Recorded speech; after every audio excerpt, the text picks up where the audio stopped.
નમસ્કાર ખેડૂત મિત્રો, અત્યારે આપણે રામગઢ નોલી ગામમાં તન્વી મરચીનું વાવેતર કરેલું છે અને હસમુખભાઈએ કરેલું છે.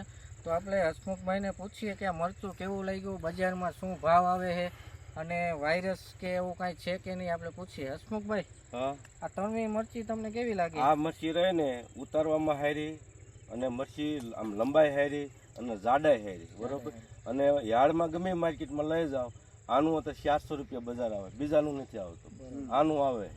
બીજી મરચી કરતા બીજી મરચી બધી વાયરસ કેવું વાયરસ કોઈ આમાં આવતું નથી. વાયરસ ના, વાયરસ કોઈ આવતું નથી. આપણે ખેડૂત મિત્રો જોઈ શકો છો આ મરચીનો ફાલ અને એના મરચા. આ મરચું તો પણ એવડું થાય, આ જોઈ લો ક્વોલિટી જો આપણે રૂબરૂપ ઉતારો તમે જોઈ લો, આ જો ઉતારી જ લેવાના. ગમે મરચું તમે તોડાવો, મજૂરી ખર્ચો હા ઓછો લાગે, મજૂરી લાગે જ નહીં આમાં. આમાં મજૂરી ન લાગે. મરચું એવડું થાય, એક જણું સાંજે 12 થી 13 મણ મરચા તોડ લે, એક જણું જ દે. આપણે બીજા આજુબાજુના ગામના ગોરધનભાઈ દેવગઢથી આવ્યા છે, એને પૂછીએ કે તન્વી મરચી કેવી લાગી.